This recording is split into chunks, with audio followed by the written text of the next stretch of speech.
Hebreos capítulo 1. Muchas veces y de muchas maneras habló Dios antiguamente a nuestros antepasados por medio de los profetas. Ahora en este momento final nos ha hablado por medio del Hijo, a quien constituyó heredero de todas las cosas y por quien hizo también el universo. El Hijo que, siendo resplandor de la gloria del Padre e imagen perfecta de su ser, sostiene todas las cosas con su palabra poderosa y que, una vez realizada la purificación de los pecados, se sentó a la derecha de Dios en las alturas, y ha venido a ser tanto mayor que los ángeles, cuanto más excelente es el título que ha heredado. En efecto, ¿a qué ángel dijo Dios alguna vez: Tú eres mi hijo, yo te he engendrado hoy? Y también: Yo seré padre para él, y él será hijo para mí. Y de nuevo, cuando introduce a su hijo primogénito en el mundo, dice: Que lo adoren todos los ángeles de Dios. Mientras que de los ángeles, dice: El que hace a sus ángeles espíritus y a sus ministros llamas flameantes. Del Hijo, en cambio, afirma: Tu trono, oh Dios, permanece para siempre. Tu cetro real gobierna con equidad. Has amado lo que es justo y odiado la iniquidad. Por eso Dios, tu Dios, te ha ungido con óleo de alegría para distinguirte entre tus compañeros. Y también: Tú, Señor, colocaste al principio los cimientos de la tierra, y los cielos son la obra de tus manos. Ellos perecerán, pero tú permaneces. Serán todos como vestido que se desgasta, como un manto los doblarás y serán cambiados como se cambia un vestido. Pero tú eres siempre el mismo y jamás terminarán tus años. ¿A qué ángel dijo jamás: Siéntate a mi derecha hasta que ponga a tus enemigos como estrado de tus pies? ¿No son todos ellos espíritus encargados de un ministerio, enviados para el servicio de los que han de heredar la salvación? Hebreos capítulo 2. Por eso es necesario que atendamos más y más a las enseñanzas recibidas, no sea que andemos a la deriva. Porque si la palabra anunciada por ángeles tuvo validez, y toda transgresión y desobediencia fue justamente castigada, ¿cómo escaparemos nosotros si no aprovechamos una salvación como esta? Una salvación que, inaugurada por la predicación del Señor, nos ha sido garantizada por los que la oyeron. Mientras Dios apoyaba su testimonio con signos, prodigios y toda clase de milagros, y con dones del Espíritu Santo distribuidos según su voluntad, porque no fue a los ángeles a quienes sometió el mundo futuro del que hablamos. Así lo ha testimoniado alguien en algún lugar de la Escritura. ¿Qué es el hombre para que te acuerdes de él? ¿El ser humano para que te preocupes por él? Lo hiciste un poco inferior a los ángeles, lo coronaste de gloria y honor, todo lo sometiste bajo sus pies. Al someterle todas las cosas, no dejó nada sin someter. Es cierto que ahora no vemos que le estén sometidas todas las cosas, pero aquel que fue hecho un poco inferior a los ángeles, a Jesús, lo vemos coronado de gloria y honor por haber padecido la muerte. Así, por disposición divina, gustó él la muerte en beneficio de todos.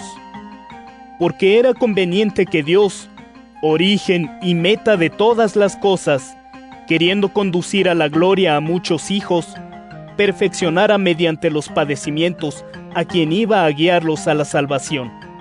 Porque santificador y santificados, todos proceden de uno mismo.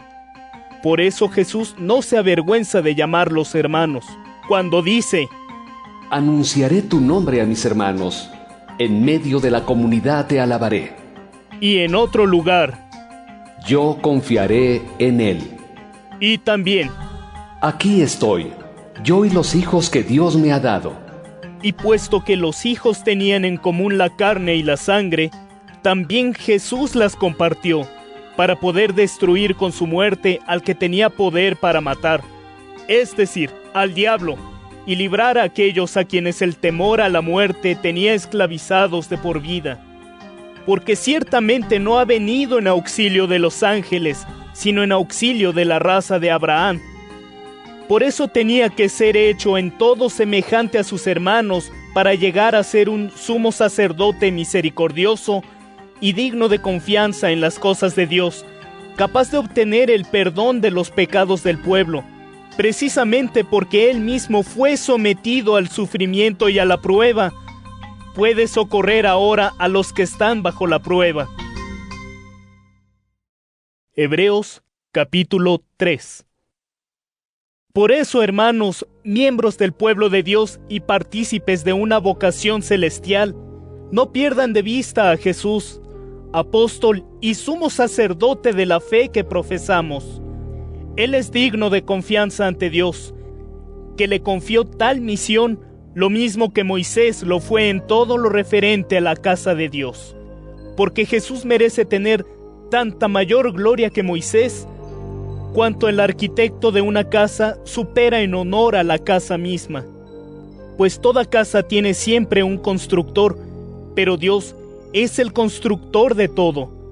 Y Moisés fue digno de confianza en toda su casa, en calidad de servidor encargado de transmitir un mensaje, mientras que Cristo ha sido digno de confianza como un hijo puesto al frente de su casa.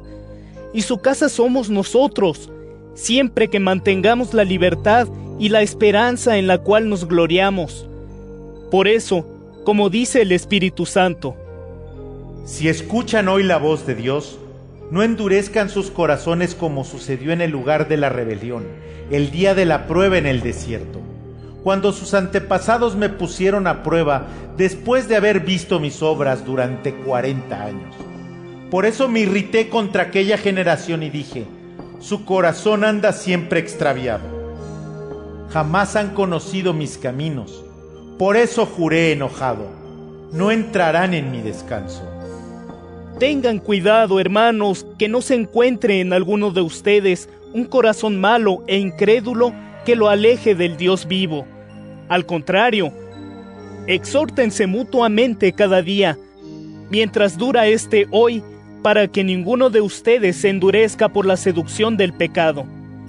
Porque participamos de la suerte de Cristo, siempre y cuando mantengamos firme hasta el final la confianza del principio, como se nos dice: si escuchan hoy su voz, no endurezcan sus corazones como sucedió en el lugar de la rebelión.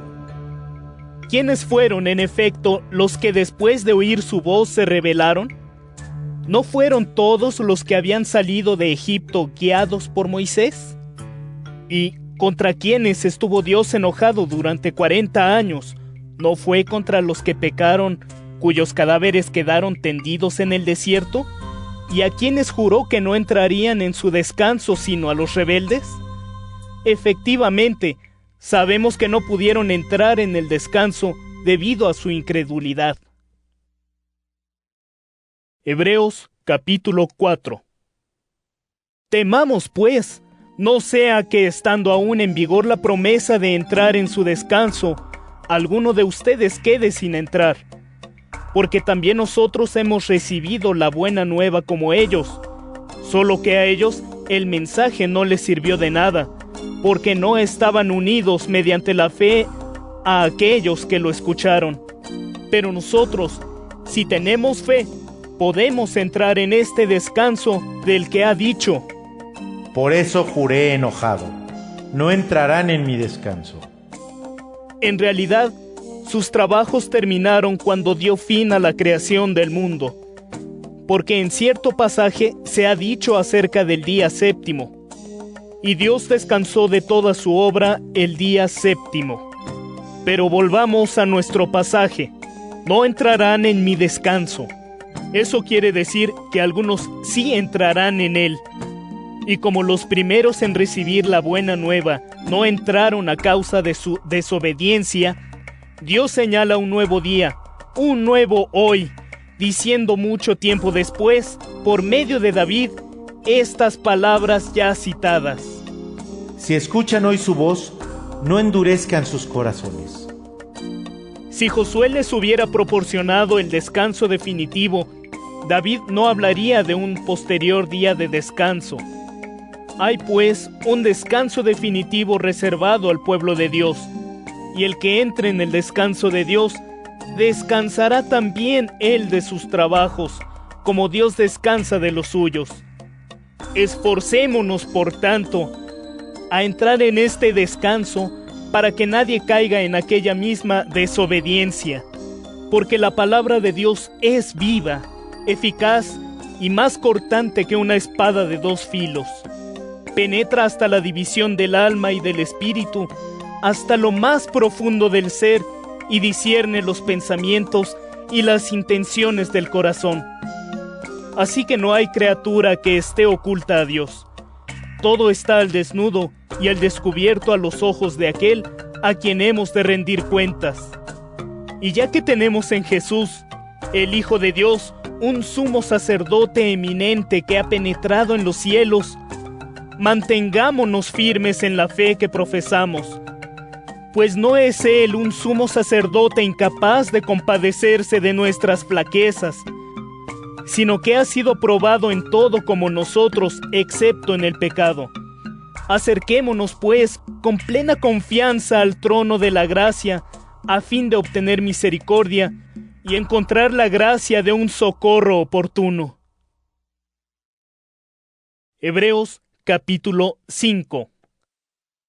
Todo sumo sacerdote, en efecto, es tomado de entre los hombres y puesto al servicio de Dios en favor de los hombres, a fin de ofrecer dones y sacrificios por los pecados.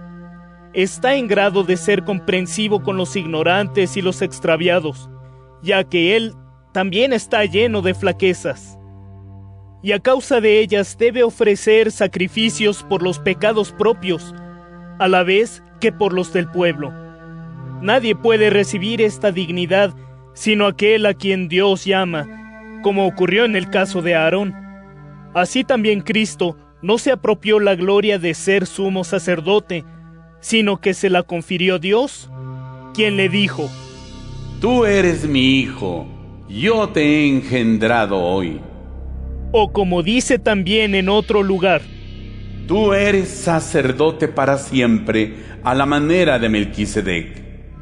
El mismo Cristo, que en los días de su vida mortal presentó oraciones y súplicas con grandes gritos y lágrimas al que podía salvarlo de la muerte, fue escuchado en atención a su actitud reverente, y precisamente porque era hijo, aprendió sufriendo a obedecer.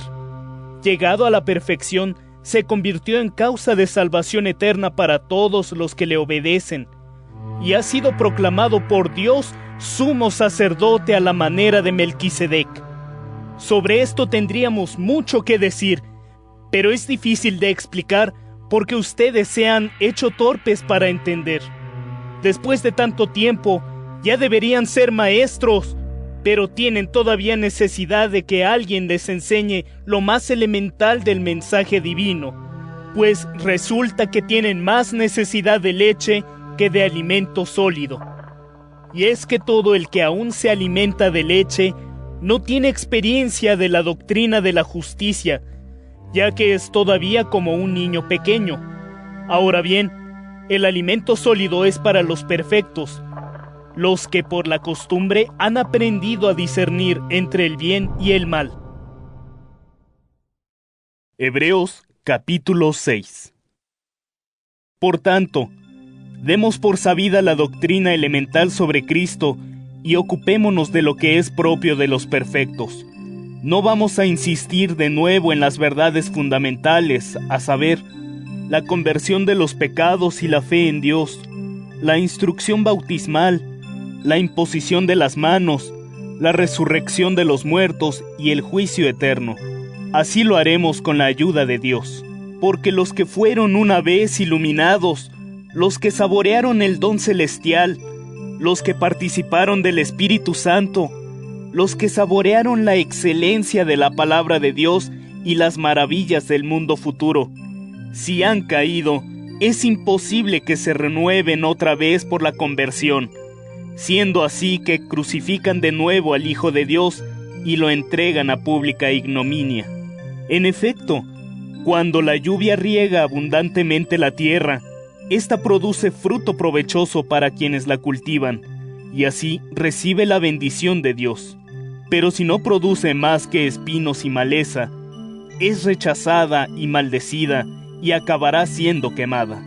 Sin embargo, de ustedes, hermanos queridos, tenemos una opinión mejor y más favorable en lo referente a su salvación, aunque hablemos de este modo, porque no es Dios injusto para olvidar las obras y el amor que ustedes han mostrado a su nombre, a través de los servicios que prestaron y que aún prestan a los creyentes. Solo deseamos que cada uno de ustedes dé hasta el final muestras del mismo entusiasmo en orden a la plena realización de su esperanza, de modo que, en lugar de descuidarse, sigan el ejemplo de aquellos que, por su fe y su perseverancia, son ya herederos de las promesas divinas. Así, cuando Dios hizo la promesa a Abraham, no teniendo otro mayor por quien jurar, juró por sí mismo, diciendo: Te colmaré de bendiciones y haré innumerable tu descendencia. Y así, gracias a su firme esperanza, obtuvo Abraham la realización de la promesa. Los hombres juran por alguien que es mayor que ellos, y el juramento es una garantía que pone fin a toda discusión. Por eso también Dios, queriendo mostrar más solemnemente a los herederos de la promesa que su resolución no cambiaría, hizo un juramento, para que, apoyados en esas dos garantías inmutables, según las cuales es imposible que Dios engañe, nos veamos firmemente impulsados a adherirnos a la esperanza que se nos propone. Esperanza a la que nos aferramos como ancla segura y firme para nuestra vida, y que penetra hasta el interior del santuario, a donde ya ha entrado Jesús como precursor nuestro, en calidad de sumo sacerdote para siempre, a la manera de Melquisedec. Hebreos capítulo 7. Este Melquisedec, rey de Salem y sacerdote del Dios Altísimo, salió al encuentro de Abraham cuando éste regresaba de vencer a los reyes y lo bendijo. Abraham, por su parte, le dio el diezmo de todo. Melquisedec, cuyo nombre significa en primer lugar Rey de Justicia y luego Rey de Salem, es decir, Rey de Paz, se presenta sin padre, ni madre, ni antepasados.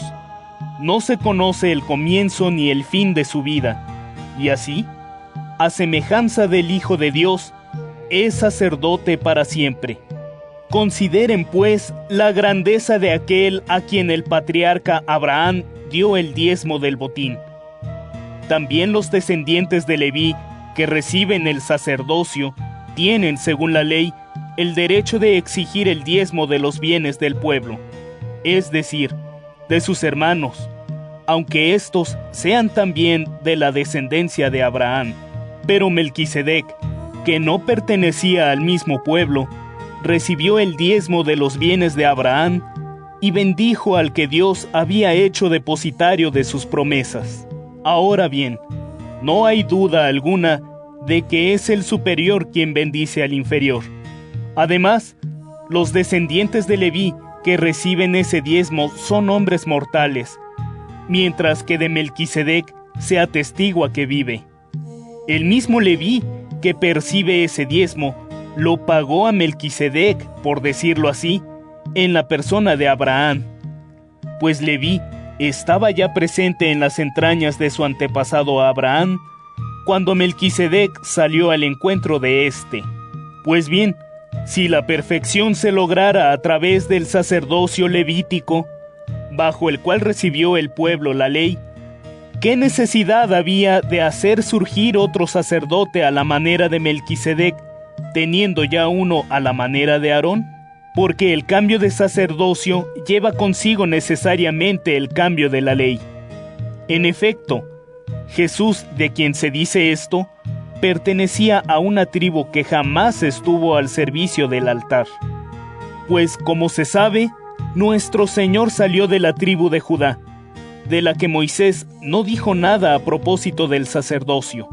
Esto es aún más evidente si surge otro sacerdote que, a semejanza de Melquisedec, no lo es en virtud de un sistema de leyes terrenas, sino por la fuerza de una vida indestructible, pues así está testificado. Tú eres sacerdote para siempre, a la manera de Melquisedec. Con esto queda abolido el sistema anterior, a causa de su impotencia y debilidad, porque la ley no ha llevado nada a la perfección. Únicamente es la puerta de una esperanza mejor, por la que nos acercamos a Dios. Además, nada de esto se ha hecho sin juramento, pues mientras los descendientes de Leví llegaron a ser sacerdotes sin mediar ningún juramento, en el caso de Jesús, ha mediado el juramento de quien le dijo: El Señor lo ha jurado y no se arrepentirá. Tú eres sacerdote para siempre. Por eso Jesús es quien garantiza una alianza superior. Por otra parte, mientras que los otros sacerdotes fueron muchos, porque la muerte les impedía perdurar, este, en cambio, como permanece para siempre, posee un sacerdocio que no pasará, y por eso también puede perpetuamente salvar a los que por medio de él se acercan a Dios, ya que está siempre vivo para interceder por ellos. Tal es, en efecto, el sumo sacerdote que nos hacía falta, santo, inocente, sin mancha, separado de los pecadores y elevado por encima de los cielos. Él no tiene necesidad, como los sumos sacerdotes, de ofrecer cada día sacrificios por sus propios pecados antes de ofrecerlos por los del pueblo, porque esto lo hizo de una vez para siempre, ofreciéndose a sí mismo. Y es que la ley constituye sumos sacerdotes a hombres frágiles, pero la palabra del juramento, que es posterior a la ley, constituye sumo sacerdote al Hijo, a quien Dios hizo perfecto para siempre. Hebreos capítulo 8. Esto es lo más importante de lo que estamos diciendo, que tenemos un sumo sacerdote que se sentó en los cielos a la derecha del trono de Dios, como ministro del santuario y de la verdadera tienda de la presencia levantada por el Señor y no por un hombre. Porque todo sumo sacerdote es constituido para ofrecer dones y sacrificios. Por eso era necesario que también Jesús tuviera algo que ofrecer. Pero si Jesús continuara sobre la tierra, no sería ni siquiera sacerdote, porque ya existen sacerdotes que ofrecen los dones según la ley.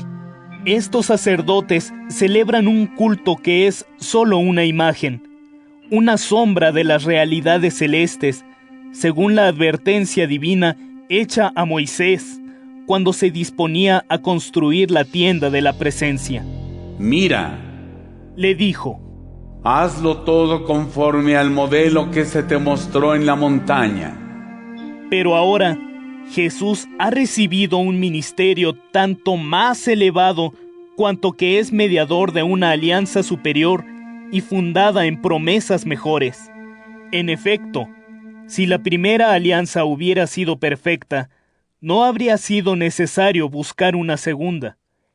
Pero es un reproche el que Dios les hace cuando dice: Vienen días, dice el Señor, en que yo haré con el pueblo de Israel y de Judá una alianza nueva, no como la alianza que hice con sus antepasados cuando los tomé de la mano para sacarlos de Egipto. Ellos no fueron fieles a mi alianza, y por eso los rechacé, dice el Señor. Pero esta es la alianza que yo haré con el pueblo de Israel. Después de aquellos días, dice el Señor, Pondré mis leyes en su mente y las escribiré en su corazón. Yo seré su Dios y ellos serán mi pueblo. Nadie tendrá ya que instruir a su vecino ni a su hermano diciendo: conoce al Señor, porque todos me conocerán, desde el menor hasta el mayor, pues yo perdonaré su maldad y no me acordaré más de sus pecados. Al decir alianza nueva, Dios ha declarado vieja a la primera. Ahora bien, lo que se vuelve viejo y anticuado está a punto de desaparecer. Hebreos capítulo 9. La primera alianza tenía también sus reglas cultuales y su santuario terrestre. En efecto, en primer lugar se levantaba la parte de la tienda, llamada el lugar santo, en la que se encontraban el candelabro, la mesa y los panes de la ofrenda.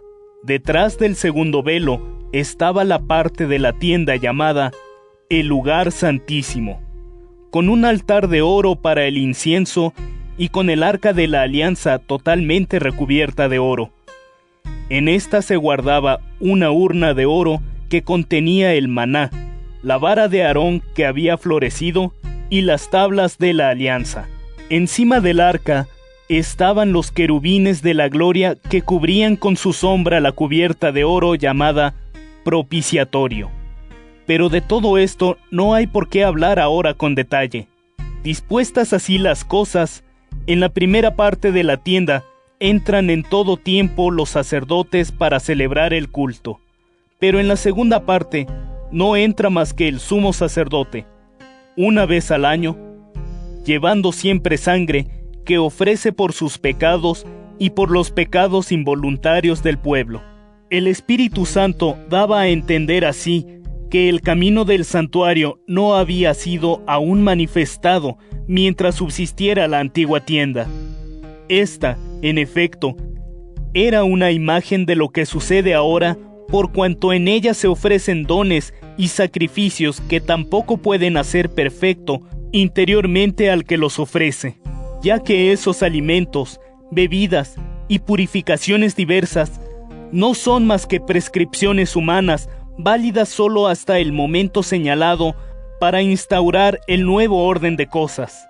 Cristo, en cambio, ha venido como sumo sacerdote de los bienes definitivos, por medio de una tienda más grande y más perfecta, no hecha por hombres, es decir, no es de este mundo.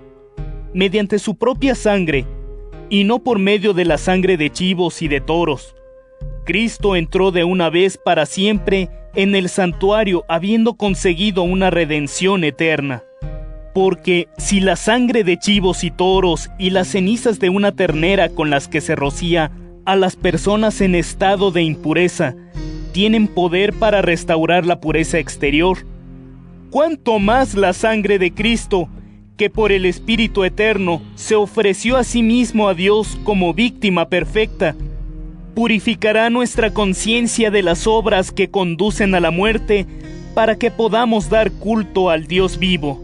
Por esto, Cristo es el mediador de la nueva alianza, pues Él ha borrado con su muerte las transgresiones de la antigua alianza, para que los elegidos reciban la herencia eterna que se les había prometido.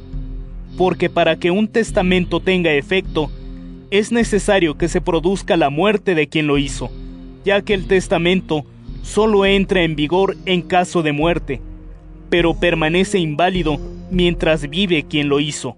Por eso mismo, tampoco la primera alianza fue inaugurada sin derramamiento de sangre. Moisés, en efecto, después de proclamar todos los mandamientos de la ley ante el pueblo, tomó la sangre de los toros y de los chivos, la mezcló con agua, y valiéndose de un poco de lana roja y de una rama de hisopo, roció no solo el libro de la ley, sino también a todo el pueblo, al tiempo que decía: esta es la sangre de la alianza que Dios hace con ustedes.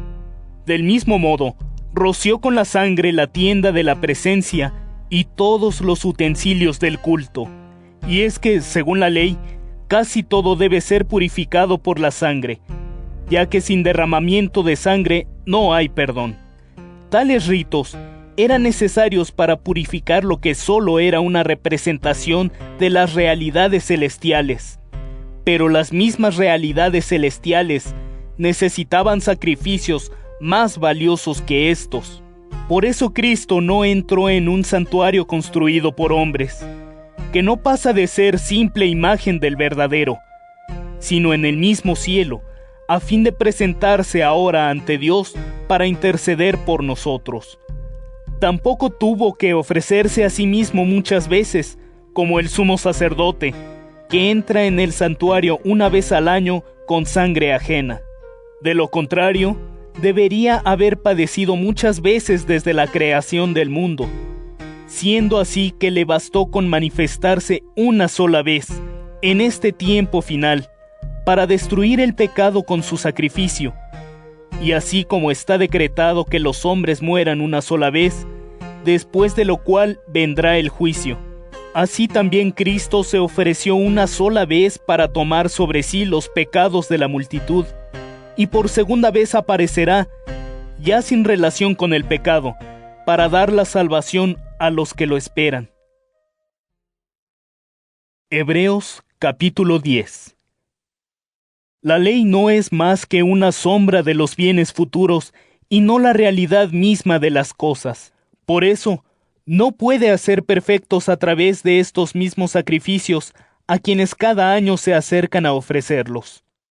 De lo contrario, no se habrían dejado de ofrecer, ya que quienes los ofrecen, una vez purificados, ¿ya no tendrían conciencia alguna de pecado? Sin embargo, estos sacrificios renuevan cada año el recuerdo de los pecados, porque es imposible que la sangre de los toros y de los chivos quite los pecados. Por eso, al entrar en este mundo, dice Cristo: No has querido sacrificio ni ofrenda, pero me has formado un cuerpo. No has aceptado holocaustos ni sacrificios por el pecado. Entonces yo dije: Aquí vengo, oh Dios, para hacer tu voluntad. Así está escrito de mí en un capítulo del libro. En primer lugar dice: No has querido ni has aceptado los sacrificios, ofrendas, holocaustos ni víctimas por el pecado que se ofrecen según la ley. Después añade: Aquí vengo para hacer tu voluntad. De este modo, anula la primera disposición y establece la segunda. Por haber cumplido la voluntad de Dios, y gracias a la ofrenda que Jesucristo ha hecho de su cuerpo una vez para siempre, nosotros hemos quedado consagrados a Dios. Cualquier otro sacerdote se presenta cada día para celebrar el culto y ofrecer continuamente los mismos sacrificios que nunca pueden quitar los pecados. Cristo, por el contrario, no ofreció más que un sacrificio por el pecado, y se sentó para siempre a la derecha de Dios. Únicamente espera que Dios ponga a sus enemigos como estrado de sus pies. Con esta única ofrenda ha hecho perfectos de una vez para siempre a quienes han sido consagrados a Dios. Es lo que también nos atestigua el Espíritu Santo, pues después de haber dicho: Esta es la alianza que yo haré con ellos después de aquellos días, dice el Señor. Pondré mis leyes en sus corazones y las escribiré en sus mentes. Añade: Y no me acordaré más de sus pecados ni de sus iniquidades. Ahora bien, cuando los pecados han sido perdonados, ya no hay necesidad de ofrenda por el pecado. Así pues, hermanos, ya que tenemos libre entrada en el santuario gracias a la sangre de Jesús, el cual inauguró para nosotros un camino nuevo y vivo a través del velo, es decir, de su cuerpo. Y ya que tenemos un gran sacerdote en la casa de Dios, acerquémonos con corazón sincero, con plena confianza, purificado el corazón de todo mal de que tuviéramos conciencia y lavado el cuerpo con agua pura. Mantengámonos firmes en la esperanza que profesamos, pues quien nos ha hecho la promesa es digno de confianza. Procuremos animarnos unos a otros para poner en práctica el amor y las buenas obras. No abandonemos nuestras reuniones como algunos tienen por costumbre, sino fortalezcámonos mutuamente, tanto más cuanto que ya ven que el día se acerca. Porque si pecamos voluntariamente después de haber recibido el pleno conocimiento de la verdad, ya no hay más sacrificio por nuestros pecados, sino solo la terrible espera del juicio y el fuego ardiente que consumirá a los rebeldes. Si el que quebranta la ley de Moisés es condenado a muerte sin compasión por la declaración de 2 o 3 testigos, ¿no merecerá un castigo mucho mayor el que pisotee al Hijo de Dios, el que profane la sangre de la alianza con la que fue consagrado, el que ofenda al Espíritu de la gracia?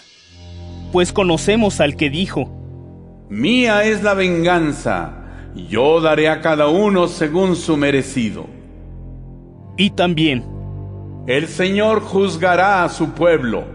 Es terrible caer en manos del Dios vivo. Recuerden aquellos primeros tiempos en los que, después de haber sido iluminados, soportaron un combate tan grande y doloroso. Algunos fueron públicamente injuriados y tuvieron que sufrir tormentos. Otros se hicieron solidarios con los que tales cosas soportaban. Tuvieron, en efecto, compasión de los encarcelados, soportaron con alegría que los despojaran de sus bienes, sabiendo que tenían riquezas mejores y más duraderas. No pierdan pues esta confianza que les proporcionará una gran recompensa, pues tienen necesidad de perseverar para que, cumpliendo la voluntad de Dios, obtengan la promesa, porque dentro de muy poco tiempo el que tiene que venir vendrá sin retraso, y mi justo vivirá por la fe, pero si retrocede cobardemente, ya no me agradará. Pero nosotros no somos de los que retroceden cobardemente y terminan sucumbiendo, sino de aquellos que buscan salvarse por medio de la fe. Hebreos capítulo 11. La fe es el fundamento de lo que se espera y la prueba de lo que no se ve. Por ella obtuvieron nuestros antepasados la aprobación de Dios. La fe es la que nos hace comprender que el mundo ha sido formado por la palabra de Dios, de modo que lo visible proviene de lo invisible. Por la fe ofreció Abel a Dios un sacrificio más perfecto que el de Caín. Ella lo acreditó como justo, atestiguando Dios mismo en favor de sus dones, y por ella, aun estando muerto, habla todavía. Por la fe, fue Enoc arrebatado de la tierra sin pasar por la muerte, y nadie lo encontró porque fue arrebatado por Dios. Antes de que fuera arrebatado, en efecto, se dice que había agradado a Dios. Ahora bien, sin fe es imposible agradar a Dios, porque para acercarse a Él es necesario creer que existe y que siempre recompensa a los que lo buscan. Por la fe Noé, advertido de cosas que aún no veía, construyó obedientemente un arca para salvar a su familia. Por la fe condenó al mundo y llegó a ser heredero de la justicia que solo por ella se consigue. Por la fe Abraham, obediente a la llamada divina, salió hacia una tierra que iba a recibir en posesión y salió sin saber a dónde iba. Por la fe vivió como extranjero en la tierra que se le había prometido, habitando en tiendas. Y lo mismo hicieron Isaac y Jacob, herederos como él de la misma promesa. Vivió así porque esperaba una ciudad de sólidos cimientos, cuyo arquitecto y constructor es Dios. Por la fe, a pesar de que Sara era estéril y de que él mismo ya no tenía la edad apropiada, recibió fuerza para fundar una descendencia porque confió en quien se lo había prometido. Por eso, de un solo hombre sin vigor ya para engendrar, salió una descendencia numerosa como las estrellas del cielo e incontable como la arena de la orilla del mar. Todos estos murieron sin haber conseguido la realización de las promesas, pero a la luz de la fe las vieron y saludaron de lejos, confesando que eran extranjeros y peregrinos sobre la tierra. los que así hablan ponen de manifiesto que buscan una patria. Indudablemente, si la patria que añoraban era aquella de donde habían salido, oportunidad tenían de regresar a ella. Pero a lo que aspiraban era a una patria mejor, la del cielo. Por eso Dios no se avergüenza de que le llamen su Dios, porque les preparó una ciudad. Por la fe Abraham, sometido a prueba, estuvo dispuesto a sacrificar a Isaac, y era su hijo único a quien inmolaba el que había recibido las promesas, aquel a quien se había dicho: de Isaac te nacerá una descendencia. Pensaba Abraham que Dios es capaz de resucitar a los muertos. Por eso el recobrar a su hijo fue para él como un símbolo. Por la fe y esperando el porvenir, bendijo Isaac a Jacob y a Esaú. Por la fe Jacob, ya moribundo, bendijo a cada uno de los hijos de José y adoró a Dios apoyándose en el bastón de José.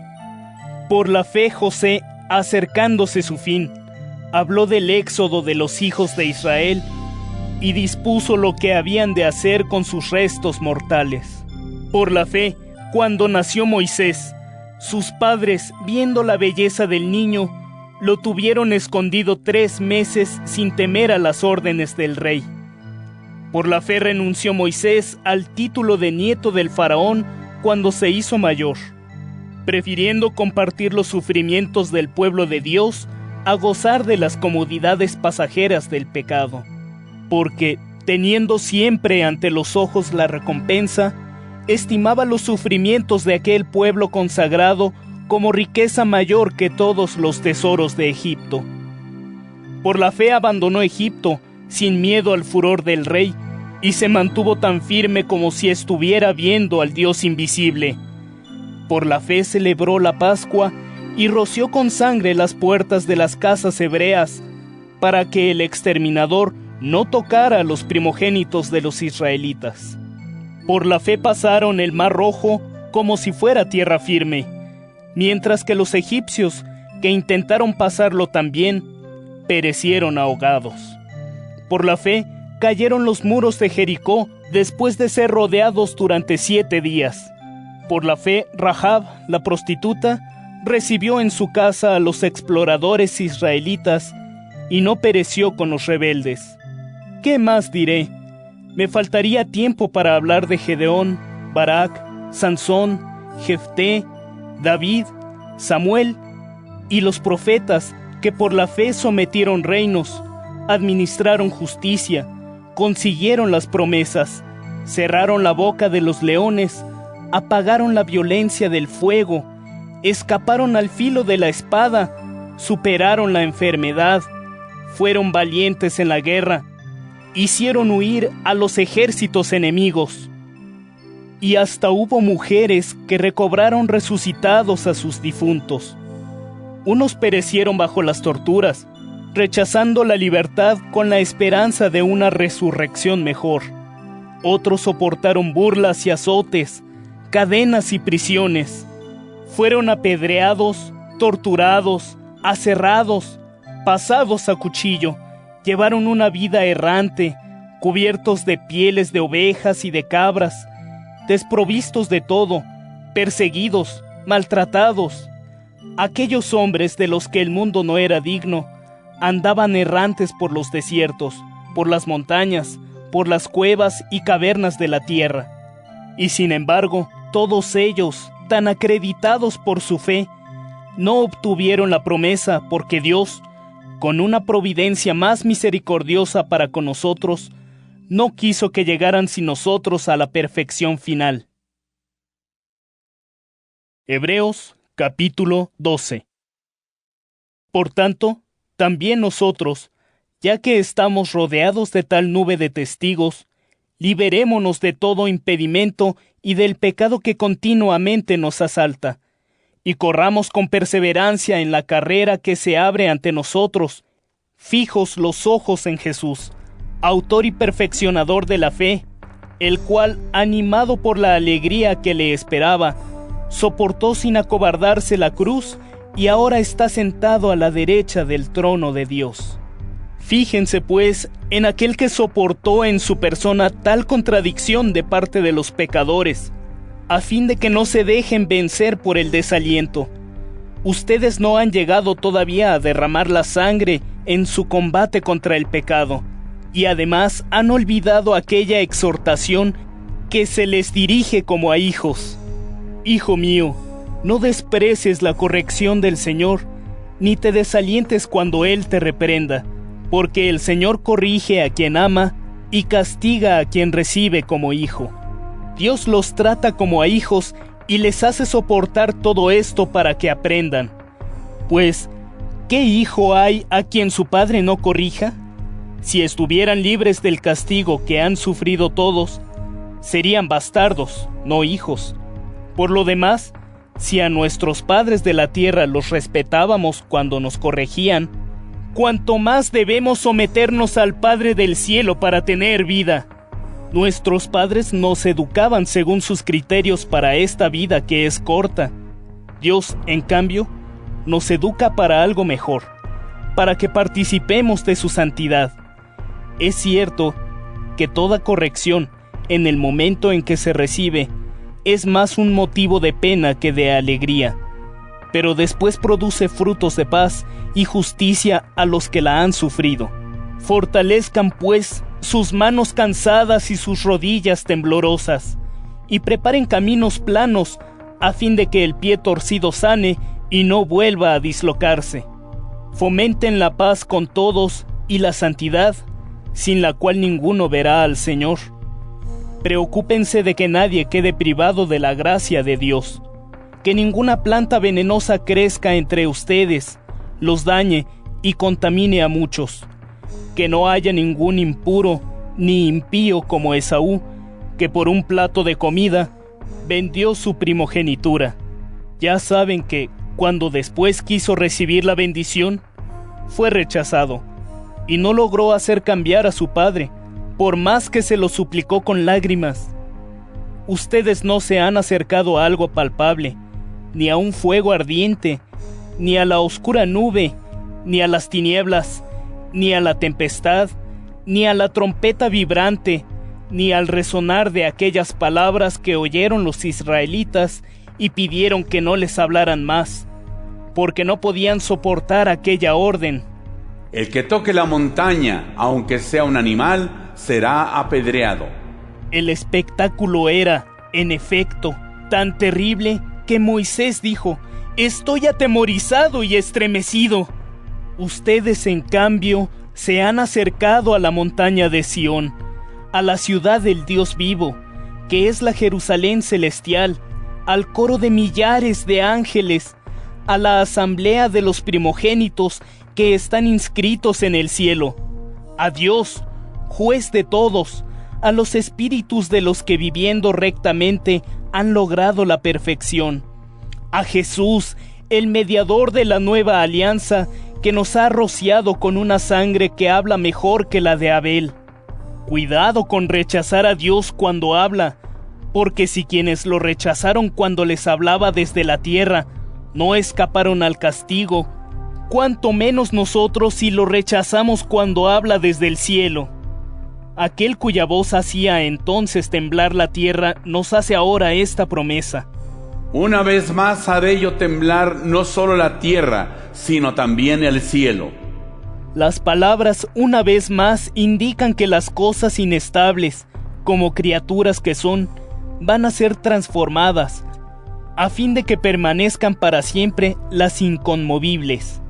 Así pues, ya que entramos en posesión de un reino inconmovible, seamos agradecidos y rindamos a Dios, con respeto y reverencia, un culto agradable, porque ciertamente nuestro Dios es un fuego destructor. Hebreos capítulo 13. Perseveren en el amor fraterno, no olviden la hospitalidad, pues gracias a ella algunos hospedaron, sin saberlo, a ángeles. Preocúpense de los presos, como si ustedes estuvieran prisioneros con ellos. Preocúpense de los que sufren, porque ustedes también tienen un cuerpo. valoren mucho el matrimonio y que su vida conyugal sea limpia, porque Dios juzgará a los libertinos y a los adúlteros.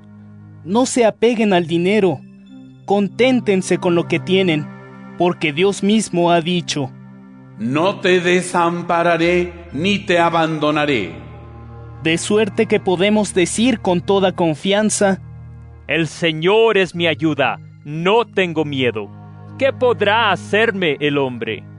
Acuérdense de sus dirigentes que les anunciaron la palabra de Dios. Tengan en cuenta cómo culminaron su vida e imiten su fe. Jesucristo es el mismo ayer, hoy y siempre. No se dejen arrastrar por doctrinas diversas y extrañas. Mejor es fortalecer el alma con la gracia que con normas sobre alimentos, que nada han aprovechado a quienes las han observado. Nosotros tenemos un altar del que no tienen derecho a participar los que están al servicio de la antigua tienda de la presencia. En efecto, los cuerpos de las víctimas expiatorias, cuya sangre es llevada al santuario por el sumo sacerdote, son quemados fuera del campamento. Por eso también Jesús, para santificar al pueblo con su propia sangre, padeció fuera de la ciudad. Salgamos, pues, a su encuentro fuera del campamento y carguemos también nosotros con su humillación. Porque no tenemos aquí ciudad permanente, sino que anhelamos la ciudad futura. Así pues, ofrezcamos a Dios sin cesar por medio de Él un sacrificio de alabanza, es decir, el fruto de los labios que confiesan su nombre. No se olviden de hacer el bien y de ayudarse mutuamente, porque en tales sacrificios se complace Dios. Obedezcan a sus dirigentes y pónganse bajo su autoridad, pues tienen que cuidar de ustedes y rendir cuentas a Dios. Procuren que puedan cumplir este deber con alegría y no con lágrimas, pues esto sería perjudicial para ustedes. Oren por nosotros. Estamos seguros de tener una buena conciencia y deseamos comportarnos bien en todo. Sin embargo, les ruego insistentemente que lo hagan así, para que pronto pueda estar de nuevo con ustedes. El Dios de la paz, que resucitó a aquel que por la sangre de la alianza eterna vino a ser el gran pastor de las ovejas, nuestro Señor Jesús, los capacite para cumplir su voluntad con toda clase de obras buenas. Que Él mismo realice en nosotros lo que le agrada por medio de Jesucristo, a quien corresponde la gloria por siempre. Amén. Les ruego, hermanos, que acepten esta exhortación, pues les escribí con brevedad. Sepan que nuestro hermano Timoteo ha sido puesto en libertad. Si viene pronto, iré con él a verlos. Saluden a todos sus dirigentes y a todos los creyentes. Los saludan los de Italia. La gracia esté con todos ustedes.